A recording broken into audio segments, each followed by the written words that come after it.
하나님 말씀 열왕기상 17장입니다. 열왕기상 17장 1절 한 절 말씀 봅니다. 찾으신 줄 알고 우리 한 목소리로 함께 합독하도록 하겠습니다.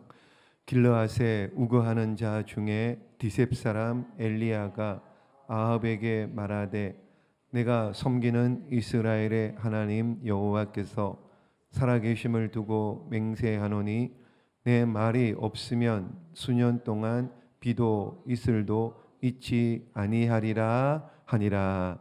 아멘. 우리 한번 옆에 분들 보고 인사합니다. 만나서 반갑습니다. 네, 한 번 더 인사하겠습니다. 예수님의 이름으로 사랑하고 축복합니다. 그래요. 오늘 또 이 밤에 우중에도 또 예배드리고 또 기도하고 또 응답받는 복된 시간 될 수 있기를 축복합니다. 자, 우리 열왕기상, 그러니까 오늘부터 엘리야의 이야기를 조금 하도록 하겠습니다. 여러분, 솔로몬 왕 이후에 아들 때 남북으로 갈라졌다 그랬죠. 남북으로 갈라집니다. 그래서 남쪽은 유다가 되고 북쪽은 북왕조는 이스라엘 이렇게 얘기하는데 남쪽은 솔로몬의 아들 르호보암, 유다와 베냐민 지파 두 지파가 모여서 남유다 이렇게 됩니다. 그래서 한 개 왕조, 그러니까 다윗의 후손 계속, 그래서 20명의 왕이 남유다 왕조가 됩니다. 왕국이 됩니다. 북이스라엘은 누구냐면요, 솔로몬의 신복이었던 여로보암 지파가 에브라임 지파입니다. 그러니까 여로보암도 네 글자죠. 에브라임도 네 글자죠. 그렇게 외우면 쉬워요. 에브라임 지파하고 10지파, 그러니까 나머지 9지파 모아서 10지파가 북쪽으로 올라가서 북이스라엘, 그러니까 19명의 왕이 이렇게 이어지게 됩니다. 자, 그런데 보십시오. 북이스라엘 여기 보세요. 19명의 왕인데 여로보암 나답 아들이에요. 그리고는 바하사가 칼이라고 적혀 있죠. 칼 쿠데타를 일으킵니다. 그래서 바하사가 왕이 되었다가 아들 엘라까지 가다가 신무리가 또 칼 쿠데타를 일으킵니다. 그래서 신무리는 7일 천하, 7일밖에 왕이 되지 않습니다. 그리고는 또 누구냐면은 오므리가 또 쿠데타를 일으킵니다. 그래서 계속 이런 식으로 칼이라고 적혀 있죠. 전부 쿠데타입니다. 그러니까 9개 왕조에 19명의 왕이 배출되게 되는데 북이스라엘, 여기에 제일 중요한 왕조가 어느 왕조냐 하면은요, 오늘 오므리 왕이에요. 여기 오므리 왕. 오므리 왕, 그러니까 왕조라 그러는데요. 오므리 왕의 아들 아합, 아하시야, 요람 이렇게 이제 왕이 쭉 이어지게 가는 되는데 어쨌든 오므리. 자, 뭐 이름이 오므리인데 오므라이스하고 비슷하죠. 오므라이스. 그러니까 상당히 영향력 있는 사람이었고요. 원래는 북쪽이 중심지가 어디였냐면은 기브돈입니다. 기브돈이라고 하는 곳인데 오므리가 사마리아로 옮깁니다. 중심지로. 그때부터 북이스라엘의 수도가 어디가 되냐면요, 그때부터 북이스라엘의 수도는 사마리아가 되는 겁니다. 그래서 오므리가 그 일을 하게 되고, 자, 오므리의 아들, 자, 이제 이게 지금부터가 문제입니다. 이제 오므리의 아들, 아주 악한 왕이 누구입니까? 아합입니다. 아합. 많이 들어보셔서 아시겠죠? 자, 읽진 않았습니다. 16장 29절을 봅니다. 16장 29절 시작. 유다의 아사왕 제38년에 오므리의 아들 아합이 이스라엘의 왕이 되니라. 오므리의 아들 아합이 사마리아에서 22년 동안 이스라엘을 다스리니라. 오므리의 아들 아합이 그의 이전의 모든 사람보다 여호와 보시기에 악을 더욱 행하여 느밧의 아들 여로보암의 죄를 따라 행하는 것을 오히려 가볍게 여기며 시돈 사람의 왕 엣발의 딸 이세벨을 아내로 삼고 가서 바알을 섬겨 예배하고, 거기까지 보십시오. 자, 지금 보십시오. 이제 아합이 등장하는데 30절 말씀에 아합이 이전보다 훨씬 더 악하다 그러죠. 그러니까 19명 왕 전부 다 하나님 보시기에 악한 왕인데 그 중에 더 특별하게 더 악한 왕이 아합입니다. 아합. 왜 그랬냐? 부인이 누구예요? 이세벨. 그 악녀 이세벨. 그러니까 이세벨을 데리고 온 이가 누구냐 하면은요, 이세벨을 아합의 부인으로 붙여준 이가 누구냐 하면은 아합의 아버지 오므리예요. 오므리. 자, 그래서 보십시오. 31절 말씀해 보시면 느밧의 아들 여로보암의 죄를 따라. 그러니까 여로보암의 길이냐 다윗의 길이냐, 지난주에 했었죠. 여로보암, 계속 북이스라엘 왕들 나쁘다 악하다 얘기할 때 누구를 따라서 그렇게 했느냐? 여로보암의 죄를 따라, 여로보암의 길을 따라. 여로보암입니다. 여로보암. 우리가 사도신경 고백할 때 본디오 빌라도처럼 계속 그 이름이 나오는 거예요. 얼마나 치욕스러운 이름입니까? 그래서 보십시오. 어쨌든 31절 말씀에 보시면은 시돈 사람의 왕 엣발의 딸 이세벨을 아내로 삼고. 그래, 시돈이 어디냐? 여기 한번 보세요. 북쪽 저기 오른쪽 위로 위쪽으로 보시면 베니게 이렇게 나옵니다. 베니게, 페니키아, 다른 말 수로보니게. 딸이 귀신 들려서 고쳐달라고 했던, 신약 예수님께 고쳐달라고 했던, 고침받았던 수로보니게, 다 여기 이쪽입니다. 두로와 시돈이에요. 두로와 시돈. 그러니까 여기가 바알을 섬기는 바알 신의 총 본점입니다. 본점. 그런데 그 본점의 본점 주인집 딸이 누구예요? 이세벨. 그러니까 본점 사장 딸을 데리고 온 거예요. 그러니까 얼마나 제일 열심 내고 제일 열심히 바알을 섬기는 그 여인 바알.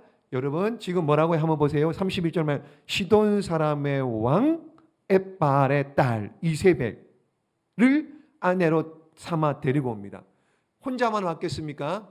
아니죠. 바알과 아세라를 섬기는 제사장들 850명을 끌고 옵니다. 데리고 옵니다. 그러면 어떻게 해요? 850명이면 그냥 빈손으로 오겠습니까? 먹을 거라도 줘야죠. 옷이라도 줘야죠. 집이라도 줘야죠. 그 비용은 고사하고, 어쨌든 이 아합과 이세벨이 몰고 온 이 바알 신을 섬기는 이들, 이때부터 북이스라엘 전역에 바알 신이 급속도로 퍼져가게 됩니다. 자, 그런데 지금 보십시오. 그래서 32절 봅니다. 바알 신전이죠. 바알을 왜 제단을 쌓죠. 33절 말씀에 아세라 상도 만들죠. 여호와 하나님 보시기에 노하실만 하죠. 그런데 34절에 이런 말씀을 하세요. 34절, 지금 아합 왕의 첫 번째 사건인데 이 얘기를 합니다. 34절 시작. 그 시대에 베델 사람 히엘이 여리고를 건축하였는데 그가 그 터를 쌓을 때 맏아들 아비람을 잃었고 그 성문을 세울 때 막내 아들 수굽을 잃었으니 여호와께서 눈의 아들 여호수아를 통하여 하신 말씀과 같이 되었더라. 아멘. 지금 아합 왕 시대에 히엘이 무슨 짓을 했나요? 히엘의 사람이 무슨 짓을 했어요? 여리고성을 쌓았던 거예요. 근데 여리고성을 쌓으면 돼요, 안 돼요? 안 됩니다. 34절 마지막에 보십시오. 눈의 아들 여호수아를 통하여 하신 말씀이 있어요. 여호수아 6장에 보면은요, 하나님께서 여리고성을 무너뜨리고 이스라엘 백성들을 통하여 무너뜨리고 난 다음에 여리고성을 쌓지 마라. 쌓으면은 너희 저주받는다. 절대로 쌓으면 안 된다. 말씀하셨습니다. 여호수아 6장 26절 시작. 여호수아가 그때 맹세하게 하여 이르되 누구든지 일어나서 이 여리고성을 건축하는 자는 여호와 앞에서 저주를 받을 것이라. 그 기초를 쌓을 때 그의 맏아들을 잃을 것이요 그 문을 세울 때 그의 막내 아들을 잃으리라. 아멘. 이렇게 보십시오. 꼭 지금 하지 마라 그랬죠. 여호수아 시대 때 하지 마라 그랬는데 꼭 말 안 듣는 사람이 있어요. 그래서 말 안 듣는 사람이 어느 시대예요? 아합 왕 시대에 베델 사람 히엘이 그랬다는 겁니다. 히엘이. 지금 왜 이야기를 하죠? 아합 왕 첫 번째 이야기를 하면서 지금 왜 이야기하죠? 그러니까 이게 지금 경고입니다. 경고. 말씀 안 들으면 너 이렇게 되는 거야. 사전에 지금 경고를 하는 거예요. 경고. 아합 너 잘 들어라. 지금 보여주는 거죠. 베델 사람 히엘 아들 장자와 막내 아들이 죽는 건 너 보고 있잖아. 그럼 하나님 말씀을 듣고 지켜야 된다. 말씀 안 들으면 안 지키면 똑같이 당할 거야. 지금 경고를 주는 거예요. 근데 아합이 이 경고를 들어요, 안 들어요? 안 듣죠. 무시합니다. 그래서 망하게 되는 거예요. 그래서 지금 하나님께서 사전 경고를 하시는 거예요. 경고. 근데 안 들어요. 안 듣습니다. 그러니까는 못 알아듣고 하나님 말씀을 명령을 무시하죠. 그리고 엉뚱한 짓 하는 거예요. 바알을 섬기고요. 괴롭히고요. 엉뚱한 짓 하는 거예요. 그러니까 하나님께서 두고 보실 수가 없죠. 누구를 보내요? 누구를 보내요? 엘리야 선지자. 하나님의 위대한 엘리야 선지자. 다른 사람은 당할 재간이 없습니다. 그러니까는 그 악한 왕과 이세벨과 맞서 대적할 만한 이가 엘리야 선지자밖에 없었던 거예요. 그래서 17장부터 열왕기 상이 22장까지가 있습니다. 22장까지가 엘리야 이야기입니다. 아합 이야기입니다만은 엘리야 이야기예요. 그리고 열왕기하 2장에 가면은요, 엘리사를 제자로 삼고 불병거와 불만을 타고 하늘로 승천할 때까지 2장까지 계속 엘리야 이야기입니다. 그리고 지금 오늘부터 한 몇 주 동안 그래서 엘리야 선지자에 대해서 한번 몇 가지 이렇게 좀 한번 생각해보고 도전받을까 하는데요. 자, 그래서 17장 보십시오. 오늘 17장 1절을 읽었지요. 자, 이렇게 하나님 명령을 무시하고 바알을 섬기는 아합에게 하나님께서 엘리야 선지자를 보냈어요. 엘리야가 아합에게 이렇게 얘기합니다. 1절 다시 읽습니다. 시작. 길르앗에 우거하는 자 중에 디셉 사람 엘리야가 아합에게 말하되 내가 섬기는 이스라엘의 하나님 여호와께서 살아계심을 두고 맹세하노니 내 말이 없으면 수년 동안 비도 이슬도 있지 아니하리라 하니라. 아멘. 지금 뭐가 없다고요? 자, 하나님의 살아계심으로 맹세하는데 내 말 안 들으면 너 지금 이 당신 때 지금 뭐가 없다고요? 비가 없다고요. 비가 얼마 동안이요? 얼마 동안이요? 수년 동안. 자, 여기 수년 동안. 수년 동안 비도 이슬도 없다. 이렇게 나오죠. 근데 정확하게 얼마 기간이 나오죠. 누가 얘기해요? 야고보 사도가 해요. 야고보서 5장입니다. 시작. 엘리야는 우리와 성정이 같은 사람이로되 그가 비가 오지 않기를 간절히 기도한즉 3년 6개월 동안 땅에 비가 오지 아니하고 3년 6개월 동안 비가. 근데 구약에 여기는 지금 안 나오죠. 야고보서에 나옵니다. 야고보서에. 자, 그래서 여러분 성경을 읽을 때요, 조금 이런 걸 알고 이렇게 들어보시고요, 좀 알고 읽으시면은 이해하기가 좋은데, 구약은 어떤 구조로 어떤 식이냐면은요, 여러분 내러티브라고 들어보셨나요? 내러티브. 그러니까 이야기식이에요. 이야기식. 자, 이야기식입니다. 그러니까 이야기가 쭉 진행됩니다. 근데 그걸 잘했다, 못했다, 또 특별한 말이 없습니다. 그냥 이야기로 시작해서 이야기로 끝이 나요. 내러티브라고 하는 거 많이 들어보셔서 이야기입니다. 예를 들면 그런 거예요. 아브라함에게 본토 친척 아비 집을 떠나라. 그럼 아브라함이 떠났잖아요. 떠났는 거에 대해서 하나님께서 이렇다 저렇다 말씀은 안 하세요. 말씀을 안 합니다. 그냥 아브라함이 그냥 언급이 전혀 없습니다. 언급이. 여러분 그 사사시대에 입다가 어떻게 해요? 자기가 전쟁에 나가서 이기고 돌아오면은 딸을 바치겠다 그랬잖아요. 그래서 입다의 딸이 나왔죠. 입다의 딸이 나왔습니다. 입다의 딸이 나왔으면은 이게 잘했다 못했다 이런 언급 이런 얘기가 전혀 없습니다. 그냥 이야기로 시작했다가 이야기로 끝나요. 그냥 무슨 얘기예요? 그리고 해석은 누가 하는 거예요? 해석은 각자 하게 되는 겁니다. 각자. 이제 여운을 남기는 거예요. 이야기입니다. 이야기. 거기에 대해서 가타부타 뭐 잘했다 못했다 거기에 대해서 뭐 이렇게 하는 얘기가 없습니다. 이게 구약 성경 내러티브입니다. 내러티브. 그러니까 구약 이야기가 재미있어요. 구약이 들으면 전부 이야기입니다. 이야기. 거기서 해석은 각자의 여지에 달. 근데 신약은요? 어때요? 신약은 똑똑 떨어집니다. A는 B다. 이렇게 똑똑 떨어집니다. 정의 구조라 그럽니다. 정의 구조. 그럼 예를 들면 그런 겁니다. 사랑은 뭐예요? 사랑은 뭡니까? 정의를 내린다고요. 신약 성경에는. 고린도서 13장에 보면 사랑은 뭐예요?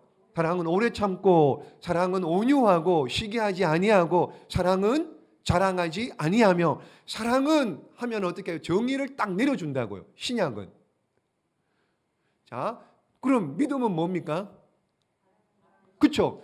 히브리서 11장 말씀이에요. 믿음은 바라는 것들의 실상이고 보이지 않는 것들의 증거다. 신약 성경은 이런 겁니다. 신약 성경은 정의를 딱딱, 이게 이제 문화적인 그 당시 헬라 문화. 그러니까 구약 성경은 전부 다 고대 히브리 문학이 다 그렇습니다. 이야기입니다. 내러티브고요. 신약은요, 정의를 딱딱 내려주는 겁니다. 그래서 성경을 읽을 때 신약만 읽어도 안 되고요, 구약만 읽어도 안 되고요, 구약을 신약에서 해석을 해줍니다. 해석을. 오늘 말씀처럼 수년 동안 비가 없다고 했는데 야고보 사도는 몇 년이라고요? 3년 6개월 동안 정의를 내려줍니다. 해석을 해줘요. 그러니까 성경을 읽을 때 구약과 신약을 같이 읽어야 돼요. 같이. 이것을 성경 신학이라고 그러는데 어쨌든 그래서 구약만 읽어도 안 되고요, 신약도 같이 읽어야 된다. 자, 어쨌든 보십시오. 이렇게 3년 6개월 동안 비도 없고 이슬도 없습니다. 자, 이때 엘리야가 등장하는데 지금 17장 1절 말씀에 지금 뭘 얘기해요? 비를 얘기하는 거예요. 비. 이게 핵심이에요. 비. 왜 핵심이냐? 자, 이 비가 핵심입니다. 이스라엘 백성들 이 땅에서 지금 이쪽에서는 비 있으면 살아요? 못 살아요? 비 있으면 살고 비가 오면 살고 비 안 오면은요? 못 삽니다. 못 살아요. 원래 이스라엘 백성들은 뭐하고 먹고 살았나요? 그렇죠. 유목민입니다. 유목민. 양을 키우고요, 소를 키우고요, 그 염소를 키우고 돌아다니면서요. 정해진서 하는 게 아니라 돌아다니는 유목민입니다. 유목민. 그런데 가나안 땅에 들어갔습니다. 이제 정착을 하는 거예요. 돌아다니는 거 아닙니다. 정착을 하면서 먹고 살아야 되는데 보니까 뭘 해요? 뭘 해야 됩니까? 들어가서 가나안 땅에 들어가서 보니까 원래 원주민 토착민들이 뭐 하고 있습니까? 농사를 짓고 있는 거예요. 농사를. 그러니까는 이스라엘 백성들도 어떻게 해요? 농사를 지어야 되겠죠. 농사 짓는 법을 배워야 되겠죠. 그렇죠? 농사 짓는 법을 배워야 되는데 가서 농사 짓는 법만 배울 수 있나요? 가서 토착민들하고 얘기를 하니까는 토착민이 이러는 거예요. 네 농사 잘 짓고 싶어? 그러면은 농사를 잘 지으려면은 비가 필요해. 비가 절대적으로 필요해.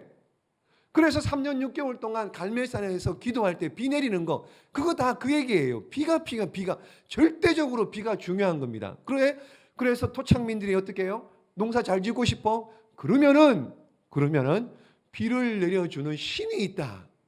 무슨 신입니까? 바알신. 바알신이 있다. 그래서 그 바알신에게 잘 보여야 된다. 바알신을 섬겨야 된다. 너희들 농사지어서 먹고 살려면은 비가 있어야 되는데 비를 주는 이는 바알이다. 그러므로 바알을 섬겨야 된다. 이러면서 이스라엘 백성들이 정착하면서 어떻게 해요? 바알 신에 대해서 알게 되고 듣게 되고 그때부터 바알을 믿고 섬기게 되는 겁니다.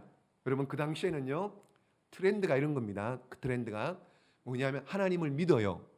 하나님을 믿는 또 누굴 믿어야 됩니까? 바알을 믿어야 됩니다. 하나님을 믿으면서요, 먹고 살려면은요, 농사 짓는데 비가 와야 되니까는 바알을 믿어야 되는 거예요. 바알을.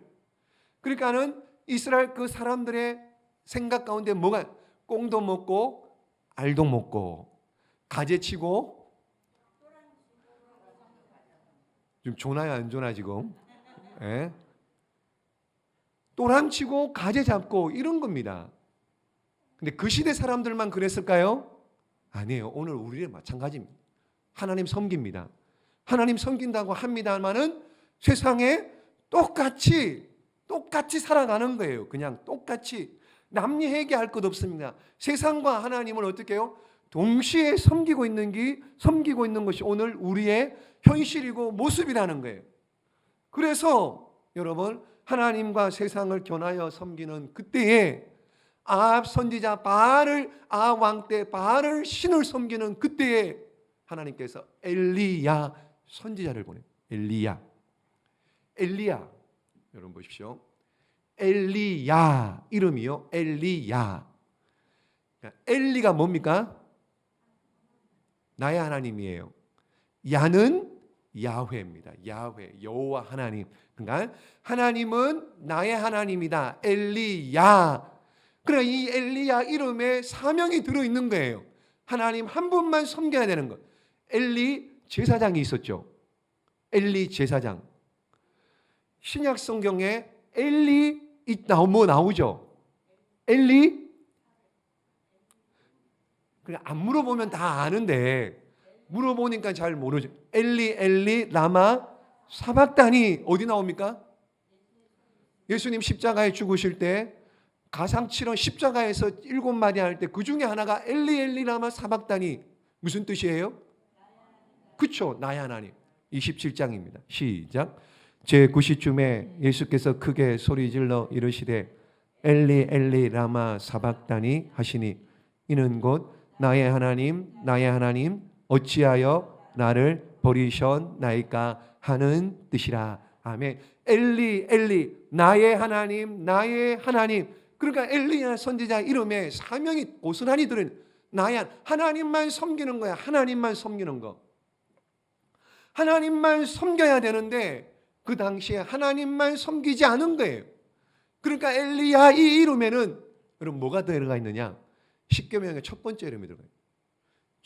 십계명의 첫 번째 뜻이 있는 거예요. 뭡니까? 첫 번째 계명이요. 너는 나 외에 다른 신을 내게 두지 말라. 오직 나만 하나님이다. 하나님만 믿어라. 하나님만 섬겨라. 세상과 하나님 양다리 걸쳐서 안 된다. 오직 하나님이다. 내가 하나님이다. 내가 전정하신 하나님이다. 그 얘기를 하는 거잖아요. 하나님. 근데 천주교는 하나님이라 안 그러죠. 뭐라 그래요? 하느님이라 그러면 그거 틀렸습니다. 아닙니다, 여러분. 한 분이에요. 하나님은 하느님이 아니고 하나님이에요. 하나님.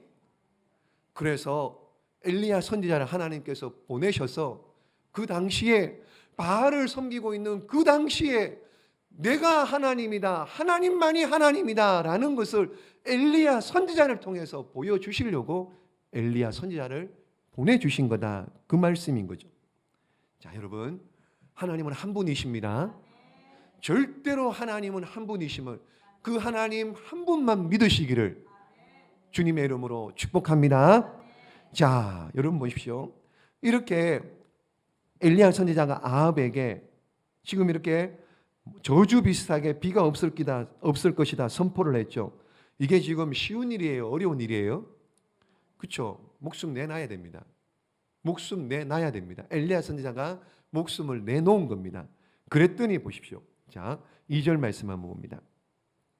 2절 말씀 시작. 여호와의 말씀이 엘리야에게 임하여 이르시되. 자, 하나님 말씀이 엘리야에게 임합니다. 지금 아합 왕에게 도전했죠. 그랬고 난 다음에 지금 목숨 내놨죠. 그러니까 지금 죽이려고 덤빕니다. 그러니까 하나님께서 엘리야 선지자에게 명령합니다. 이제부터 내가 일하겠다는 거예요. 하나님의 말씀이 엘리야에게 임했죠. 내가 일하겠다는 거예요. 내 말을 들으라는 거예요. 3절 시작. 너는 여기서 떠나 동쪽으로 가서 요단 앞 그릿 시냇가에 숨어 있으라는 겁니다. 4절 시작. 그 시냇물을 마시라. 내가 까마귀들에게 명령하여 거기서 너를 먹이게 하리라. 아멘. 자, 5절, 6절, 7절도 다 읽습니다. 시작. 그가 여호와의 말씀과 같이 하여 곧 가서 요단 앞 그릿 시냇가에 머물매 까마귀들이 아침에도 떡과 고기를 저녁에도 떡과 고기를 가져왔고 그가 시냇물을 마셨으나 땅에 비가 내리지 아니하므로 얼마 후에 그 시내가 마르니라. 아멘. 자, 여기 그릿 시냇가로 도망가라고 합니다. 그러니까 그릿 시냇가는 사람들이 많이 다니지 아니하는 아주 작은 그냥 개울 정도, 개울물이 이렇게 쫄쫄 흐르는 그런 곳으로 숨으라 그러는 거예요. 그런데 자, 아합의 숲에 아합의 위험에서 숨어 있으라. 근데 숨기는 숨습니다. 사람들이 안 다니니까. 그릿 시냇가에. 근데 문제는 뭐예요? 먹을 것이 문제인 거예요. 먹을 것이 없는 거예요. 그런데 하나님께서 어떻게 한다고요? 뭘 보내요? 까마귀를 통해서 먹인다는 겁니다. 여러분, 까마귀가 뭘 알아서요? 까마귀가 뭘 알아서 아침 저녁으로 드나들면서 엘리야를 먹입니까? 여러분, 까마귀 습성상 까마귀는 굉장히 까마귀 가까이서 못 봤죠. 자세히 못 봤죠. 굉장히 징그럽습니다, 여러분. 보면은 새까만 데다가요 생긴 것도 굉장히 징그러워요. 그리고 아주 성질도 못됐습니다. 여러분, 먹는 이게 식탐이 많아서요. 자기 것도 먹는 것뿐만 아니라 남이 먹는 것 있잖아요. 그것도 빼앗아 먹을 정도로 굉장히, 그러니까 새끼도 안 거둡니다. 새끼도 안 거둬. 웬만한 동물들은 다 지 새끼 이렇게 거두잖아요. 지 새끼 먹이잖아요. 동물 이렇게 보면은요, TV에 보면은 뭐 이런 거 많이 하더라고요. 보면은 자기는 안 먹어요. 고양이 같은 것도 보니까는 어미는 배가 고픈데 안 먹는데 꼭 누구 먹여요? 새끼는 먹여요. 그런데 까마귀는 안 그렇습니다. 까마귀는 굉장히 징그럽고요. 아주 막 잡식성에다가 새끼 필요 없습니다. 그냥 지만 먹으면 돼요. 지만 배부르면 먹으면 됩니다. 근데 어떻게 해? 지가 먹을 그런 습성을 가지고 있는 까마귀인데 지가 안 먹고 어떻게 해요? 아침 저녁으로 엘리야 선지자를 먹입니까? 이건 기적 중에 기적이에요. 여러분, 그리고 까마귀는 그 시대에 그 지역에 굉장히 흔했던 새 중에 한 마리입니다. 흔한 새입니다.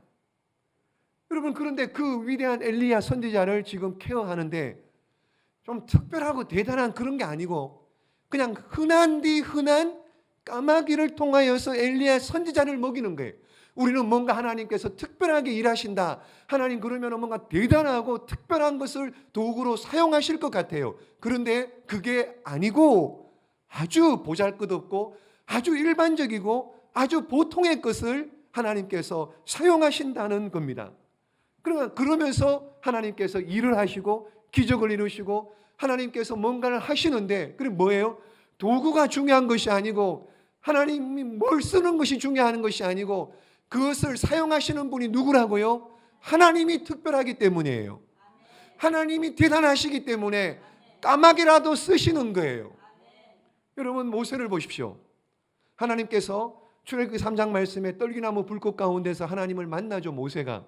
그러면서 이제 사명을 줍니다. 가라고. 그랬더니만 모세가 뭐라고 얘기하느냐? 저들이 애굽 사람들이 나를 뭘 보고 믿느냐? 내 말을 듣겠습니까? 그러니까 하나님이 뭐라 그래요? 네 손에 뭐가 있느냐? 네 손에 뭐가 있느냐? 뭐가 있어요? 지팡이 있잖아요. 지팡이. 그것을 던져라. 던지니까 뭐가 됩니까? 뱀이 돼버려요. 뱀이 되는. 그럼 누구 손에 들려 있느냐, 이게 중요한 거지. 지팡이든 상관없습니다. 까마귀든 상관없습니다. 여러분, 병들고 나이 많고 연약하고 부족해도 상관없습니다. 누가 쓰시느냐, 쓰시는 분이 중요한 줄로 믿습니다. 여러분, 그래서 그 지팡이를 가지고 어떻게 해요? 홍해 앞에 섰습니다. 그 홍해 앞에 섰을 때 어떻게 해요? 지팡이를 내미니까는 홍해가 갈라지는 기적이 있었던 줄로 믿습니다. 지팡이가 문제가 아니에요. 능력을 행하시는 하나님이 대단하신 분이지 지팡이면 어떻고 까마귀면 어떻습니까? 여러분, 다윗에게 들려진 물맷돌, 그게 그냥 돌입니다. 조약돌 같은 거, 그게 어떻게 골리앗을 무너뜨릴 수 있느냐 말이에요. 그러나 하나님이 하시니까는, 하나님이 쓰시니까 그것이 어마어마한 무기가 되어 버린 거예요. 신약 성경의 오병이어 기적, 여러분, 작은 아이의 도시락 하나입니다. 하나 정도 되지 않는 오병이어입니다. 그걸 가지고 어떻게 5천 명을 먹입니까? 어떻게 12바구니가 남을 수 있느냐 말이에요. 그러므로 여러분, 우리가 중요한 게 아니고요, 까마귀가 중요한 게 아니고요, 지팡이가 중요한 게 아니고요, 어린아이의 도시락이 중요한 게 아니고, 그것을 가지고 축사하시고 들어 쓰시는 그분, 하나님 예수님이 대단하시고 특별하신 분이심을 믿으시기를 주님의 이름으로 축복합니다. 여러분, 까마귀를 통하여 먹이시는 거예요. 까마귀를 통하여 엘리야 선지자를 먹이십니다. 뭔 얘기하십니까? 하나님이 일하시는 거예요. 하나님이 먹이십니다. 하나님이 입히십니다. 내일 뭘 어떻게 될까? 입을까? 먹을까? 마실까? 그게 아니고 너희는 먼저 그의 나라와 그의 의를 구하면 하나님께서 먹이시고 입히시고 책임지실 줄로 믿고 하나님 붙잡는 우리 모두가 될 수 있기를 예수님의 이름으로 축복합니다. 여러분, 안 굶깁니다. 안 굶겨요. 주일날 가게 문 닫고 주일날 일 안 해도 안 굶어 죽습니다. 그게 하나님의 사람들, 히브리서 12장에 나오는 모든 믿음의 사람들이 그렇게 살지 않았습니까? 안 죽습니다.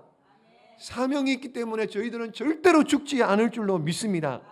까마귀를 불러다가 엘리야를 먹이시는 하나님께서 오늘 우리를 보호하시고 먹이시는 것뿐만 아니라 오늘 이 시대 저와 여러분에게 필요한 것, 하나님께서 저와 여러분에게 필요한 것 다 아시고 이른 비와 늦은 비를 주시고 장차 큰 비를 주시는 그 하나님, 그분만 믿고 의지하고 나가면 우리 하나님께서, 주님께서 반드시 역사하실 줄로 믿고 오늘 우리의 모든 염려 다 내려놓으시고 주님만 바라보고 의지하고 소망 중에 달려가고 기도하다가 응답받는 복된 주인공들 되시기를 예수님의 이름으로 축복합니다. 기도하겠습니다.